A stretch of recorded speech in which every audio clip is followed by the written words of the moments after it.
I want to welcome everyone to the Montgomery campus, Troy University. We're certainly honored to have you here today. My name is Lance Tatum, and I serve as the campus vice chancellor for Montgomery, and I'll serve as your master of ceremonies today. Certainly, the Rosa Parks plays a very prominent role in not only the university's life, but also in the life of Montgomery and the river region.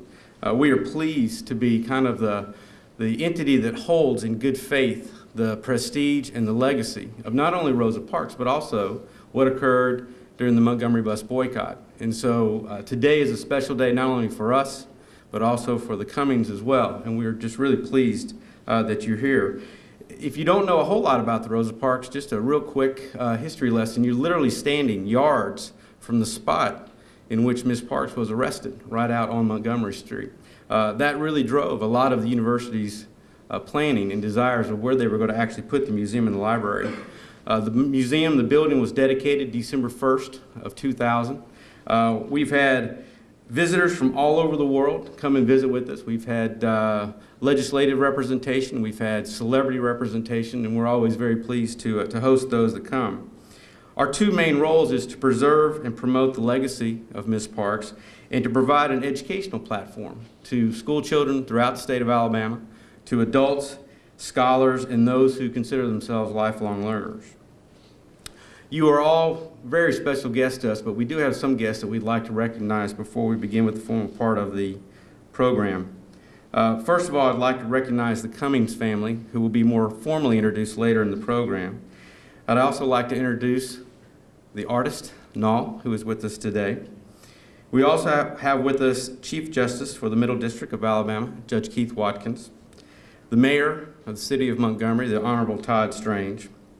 We also have a number of senior leadership with us today from the university. We have with us Major General Retired Walter Gavan, who's our Senior Vice Chancellor for Advancement and Economic Development, Dr. Jim Bookout, who serves as our Senior Vice Chancellor for Business and Financial Affairs, Dr. John Dew, who serves as our Senior Vice President for Administration and Student Services, and then Dr. Earl Ingram, who serves as our Senior Vice Chancellor for Academic Affairs, and his wife Becky is with us as well. We also have with us from our Dothan campus, our campus Vice Chancellor, Dr. Don Jeffrey, and his wife Betty. Our deans are with us from all 5 of our colleges, which is something we're always really proud of to have. We have Dr. Hank Dassinger from the College of Education, Dr. Larry Blocker from the College of Communication and Fine Arts, Dr. Denise Green from the College of Health and Human Services, and Dr. Stephen Taylor, Dean of the College of Arts and Sciences. With us as well is our Executive Director of the Rosa Parks Museum, Dr. Felicia Bell, and our First Lady of Troy University, Ms. Janice Hawkins. If you would please extend to them, you're welcome.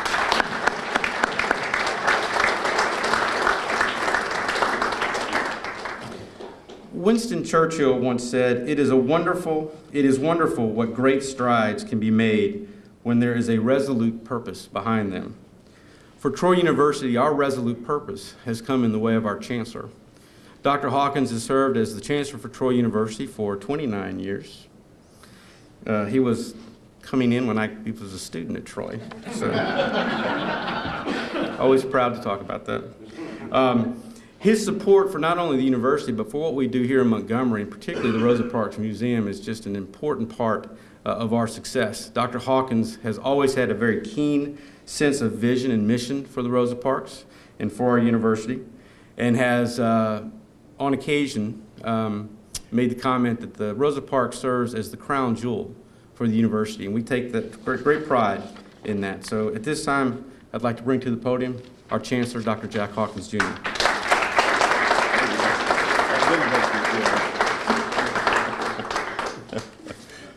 Thank you, Dr. Tatum, and yeah, I remember when you were a student, and a good student. Speaking of students, let me welcome our leadership students who have joined us this morning. They're here with Dr. John Klein's class, and they're learning from a variety of leaders today, and so I welcome them. These are among the best and brightest at Troy University, and so it's really an honor to have them here. And I know it's an honor for them to be here, and what an honor it is for me to share this time with you. I'm delighted that my First Lady, Janice Hawkins, could be here. She's been such an inspiration in so many different ways, But this project at the Rosa Parks Museum certainly has been close to her heart from day one, and I thank her for that. It was Seneca, the Roman philosopher, who once said that luck occurs when preparation and opportunity intersect. And I think we were lucky years ago when we had an opportunity to meet personally with Miss Parks. And I think as I reflect upon the decades of service that we've been able to give Troy University, I think those years were among the most inspiring because she represented those things that I think are important in this society. She saw real leadership as pulling people together, not dividing them, and doing so with her heart involved. And we often say, and our students have rehearsed this so often, they know the motto of Troy University that was literally written in 1887, lost until we celebrated 125 years of service in 2012, and it was resurrected. I think it was Donna Schubert in our public affairs office going through the files found that statement, and it said, "We educate the mind to think, the heart to feel, and the body to act." I think that's as relevant today in 2017 as it was when it was crafted 130 years ago. And particularly the middle part of that statement where we say the heart to feel. And I often inform these students, and I know they subscribe to this, that leadership without heart is leadership with no moral authority. And I think that's why Ms. Parks and the inspiration that she held for all of us is so important, and we've literally realized that in so many ways over the years. And so today I want to echo what Dr. Tatum has said. I thank Dr. Bell for her leadership in the Rosa Parks Museum, and General Gavan and Ms. Becky Watson for bringing us together today with the Cummings family. Thank you for that. And to Kinsley and Marion, I'm saving you a spot at Troy University. But hurry, I'm getting old, okay? Maybe I'll have to leave a note for the record, but we want you to seriously come and be part of this great family that we refer to as Troy University. Mr. Lamar Higgins, trustee of many years and twice the SGA president at Troy University, was instrumental in those early years in terms of our interface and working with Ms. Parks and the whole delegation from Detroit. And he remains very, very special to the institution. As does Nall Hollis, the portrait artist and the artist generally. And I must tell you, I think we have the best mayor probably in the world, but certainly in the United States, than Todd Strange. A more visionary, dedicated person, and I say that with some bias because I've known him, students, since 1957. So over 60 years, you really do get to know a person, and there's no one that I think is better suited for public office than Mayor Strange, and largely because he doesn't need the office. He does it because he cares about his community. He does it because he wants this community to be the very, very best it can. So, Todd, I'm always grateful to be with you, but I'm particularly grateful to you this morning for coming to be part of this ceremony, as I am for Judge Keith Watkins. I think a man of great vision, and at some point we'll elaborate on that vision and what it might mean for this community, this state, and this nation. Keith, thank you for your friendship. Thank you for your presence today. As Dr. Tatum said, this is a historic place where we are this morning, and I'm delighted you've come here to be part of this. It was indeed in 1955 that Miss Parks was arrested, just a few steps from where we are this morning. And in 1998, we broke ground on this facility, having worked for several years with Miss Parks and her family and friends, and then we entered this place through a ribbon cutting on December the 1st, 45 years after she was arrested in the year 2000. Since that time, as was suggested, we have enjoyed visitors from all over the world. More than 100 countries have seen representatives come through these doors. We've seen all of the icons of the civil rights movement, from the King family to Cicely Tyson. So everybody in between, I think, has come here to see what this place means. And this place has great meaning, not only for the state of Alabama, but also for this country and in particular the world. I know a number of years ago, just as an aside, it occurred to me how important it was.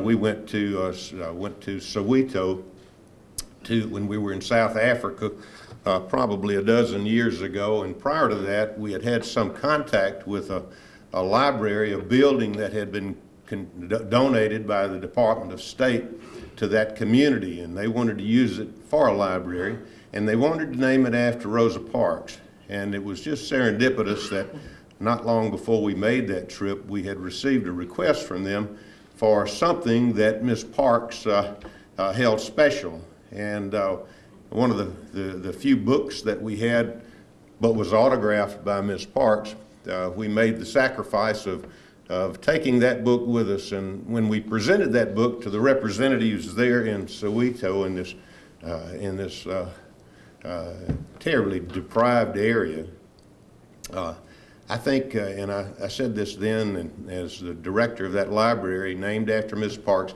as he received the book with tears streaming down his cheeks, I think I could have held $1 million in one hand and that book in the other, and I really believe he would have taken the book. That's how special that was. And it occurred to Janice and to me when we were there how special the name Rosa Parks is way beyond the borders of America. You know, she holds special meaning to so many millions and millions of people and billions of people around the world. And so it's an honor for us to, as Dr. Tatum suggests, to have the responsibility for her legacy. And today it adds just another special touch to that developing portrait of who she was and what we have to do in terms of preserving that legacy. But I would tell you this quickly.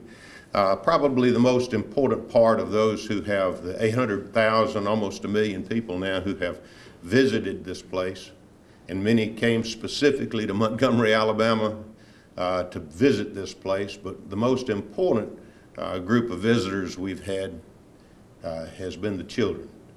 And that was exactly what Ms. Parks said when we were about to open. She said, "This is for the children." She even said that on the day of dedication.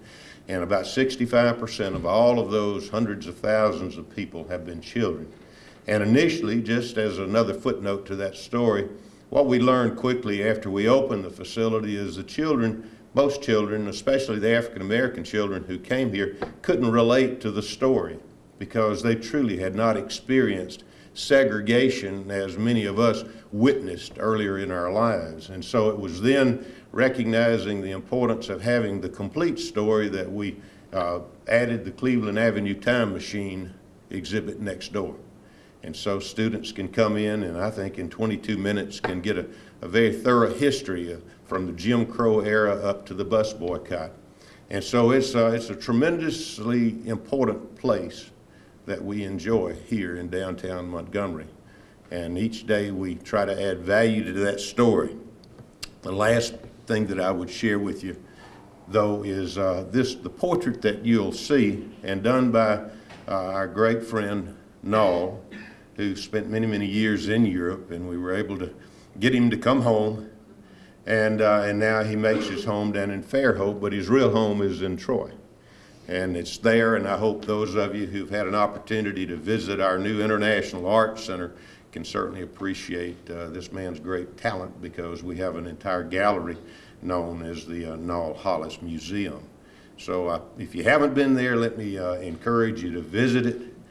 He is a rare talent, and we're very fortunate to call him a native son. But we had a smaller version. Trey and Mary and the girls, we had a smaller version of this portrait this summer. And as all of you, I think, are very much aware, we have evolved. It was simply our goal to graduate globally competitive students, but over time we have evolved as Alabama's international university. And because of that, we've brought the world to Alabama. We have about 76 countries represented today in our student body, but we've also been focused on carrying our students to the world. And increasingly we are doing that through study abroad. This summer we had a wonderful experience for our students in Pietrasanta, Italy. The reason that is such a great place for us to partner is because thanks to Mayor Strange and the city leaders in Montgomery, we have an outstanding Sister Cities partnership with Pietrasanta. Pietrasanta is a beautiful place. Just a few miles from there was where Michelangelo went for the world's best marble.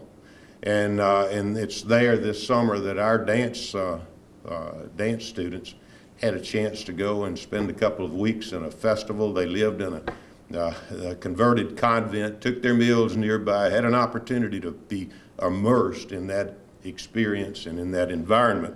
And it was then, the very last night before we departed Pietrasanta, that on behalf of Mayor Strange and Troy University, that we presented a smaller version of this portrait to the mayor, Massimo Malini. And I think he was deeply touched by that gesture, and we are deeply touched by the Cummings generosity. And Nall, particularly, we're touched by your tremendous talent and generosity to Troy University. Thank all of you for being here. God bless you.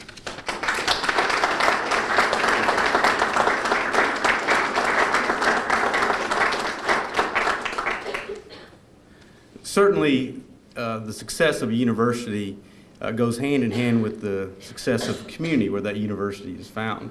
And so for Troy, who has many, many community partners because of our distributed campus model in the state of Alabama, we all enjoy a great relationship with the mayors that we interact with. For us here in Montgomery, I mentioned to General Gavan before we walked in here, we have had the great fortune of having Mayor Strange as our mayor during the time that I've been responsible for Montgomery, and it has been an incredible relationship that I've enjoyed. And I'm always appreciative of the mayor's willingness to listen and to be helpful and at times to assist us in problem solving with some of our issues.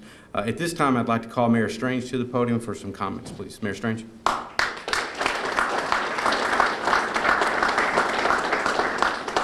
Far be it from me to speak with any length, because we need to see the handiwork of Nall and the great generosity of the Cummings family. Jack talked about first meeting each other in 1957. I was the 8th grader and he was the 7th grader, so I had him by a year along the way. And we've had this great, strange and wonderful relationship. He's always been wonderful and I've been strange in that period of time. We don't go off on each other because we know where we'll be in that, but I want to remind Jack and those that love Troy about something that happened 29 years ago. I don't know, did you ever know that I was one of the 2 nomination letters for you to be the Chancellor of Troy? Wallace Malone had invited me to pen a letter on that behalf, and I did, and I knew he would be a great leader. And you saw just recently in Michael's newspaper, front page, about Jack Hawkins, Chancellor, and he gave quotes from various and sundry people about his vision, about his ability to be a healer and pull people together. And so that came on a Sunday morning, so he texted me a little bit later on Sunday and said, I really am appreciative of your great words, and I'm so delighted that you were able to speak. Well, the truth of the matter is the author got the quote from another person.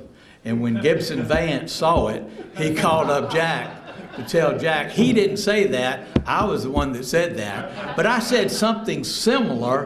And so my response back to Jack was, well, if 2 people are saying the same thing, it must be true, and we know it is true. This brings back some great memories for me, because in March of '09, I became the mayor, and it wasn't but a month or so after that on this stage I first met Massimo Mellini, the mayor of Pietrasanta, and we signed the covenant for a sister city relationship, and it's been a wonderful, wonderful relationship. We've been there 2 or 3 times. They've been here a couple of times. We, in addition to the cultural activities last summer, we're planning another one this coming Sunday, Sunday, that will involve not only dance but also music.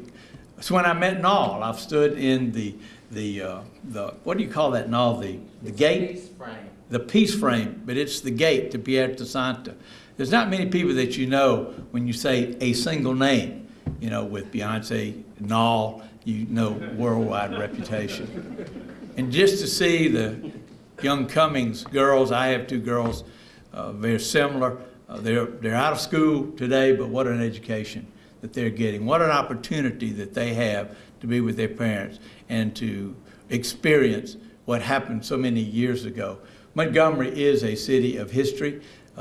We celebrate that. We celebrate all the activities that we've got planned, that we work partnership. You've already heard about Judge Watkins and the vision that he has, and Troy and what they're doing. We are just recipients of that, because over the next 2 or 3 years, we'll have hundreds of thousands of more people coming to Montgomery to witness and to experience what has been a rich tradition and rich history in Montgomery. So to the Cummings family, we thank you so much.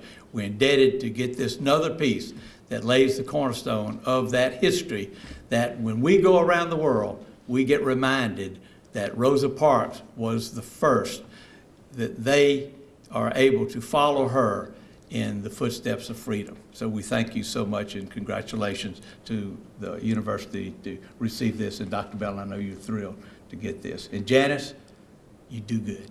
Thanks.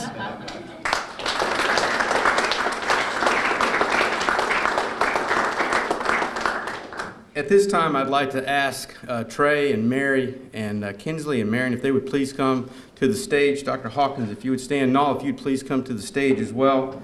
At this time, we'll have the unveiling of the portrait.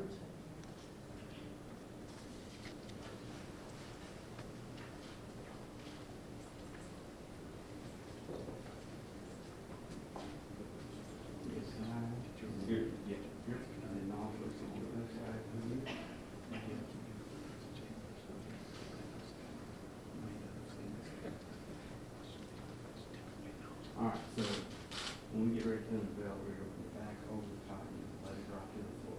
All right, how about that? So, ladies, are you ready on the other side? Think you can do this?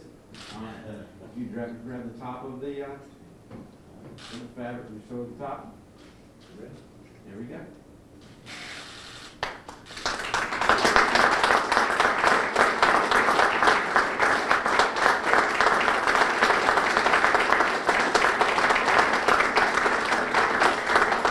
At this time, we're also going to have General Gavan to come forward. He has some gifts that he'd like to give to Kinsley and Marion. Oh, wow.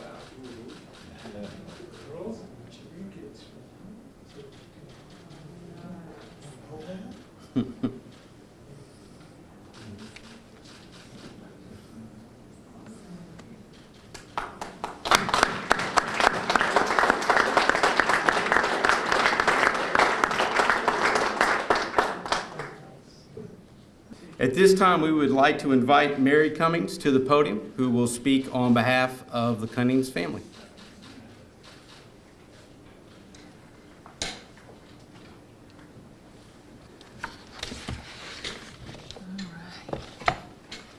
Hi.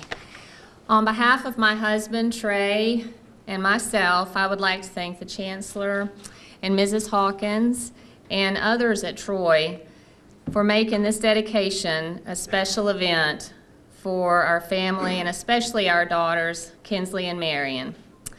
We are honored to have the artist Nall with us, along with so many other important guests today. Trey and I are so excited to present this portrait of Rosa Parks in honor of our daughters.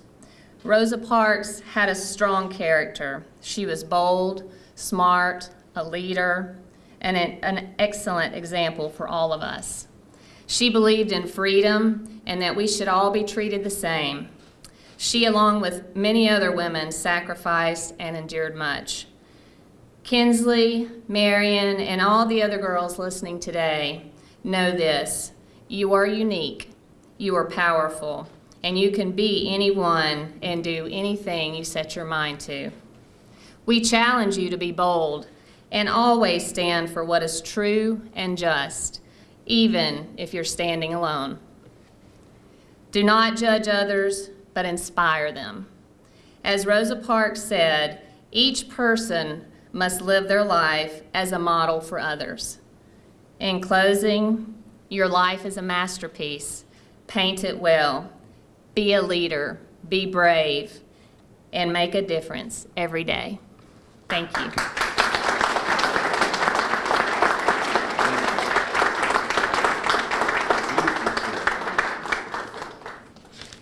On behalf of our Board of Trustees, Dr. Hawkins, the Cummings family, and the Rosa Parks Museum, I want to thank you for your attendance at today's dedication ceremony.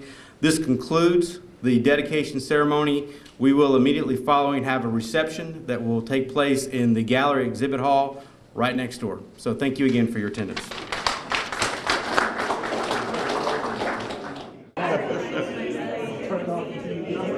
We're very excited and happy to be able to share this interesting portrait of Mrs. Parks with our visitors. And so we're very grateful for the artist Nall and also for the Cummings family.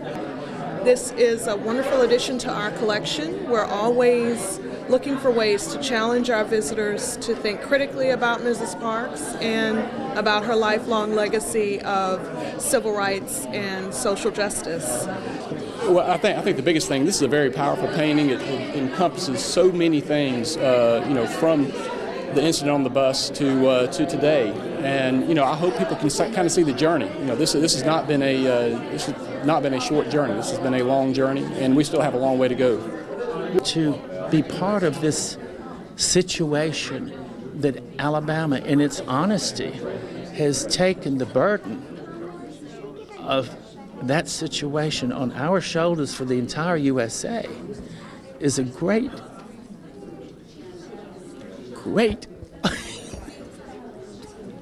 honor.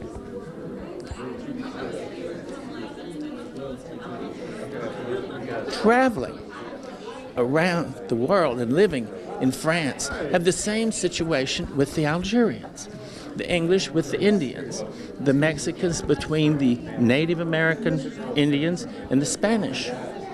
All countries have their scapegoats, trying to keep the power and the money where it always was.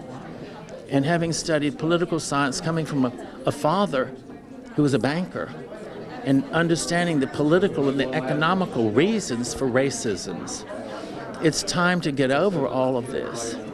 And thank goodness Alabama, in its strength, has the courage to not only sponsor the Rosa Parks Museum, but to have been the cradle of the opening up of desegregation. It's just an incredible state, and I'm happy to be an Alabamian.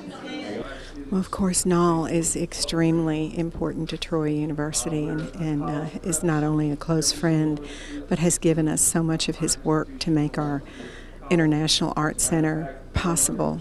Well, we're overjoyed to have a work by Nall that truly tries to capture all the different elements of Rosa Parks' legacy in one portrait. He brings his peculiar and unique and really the genius of his creativity to it. And it's yet another tool that I think pulls people in and really brings them into the story of Rosa Parks and the meaning of her legacy. When you look at that, there are all sorts of questions if you don't know the history, and it makes you go find the answers to those questions. So we're delighted to have this portrait, and we're so grateful to the Cummings family and their generosity in helping us acquire it.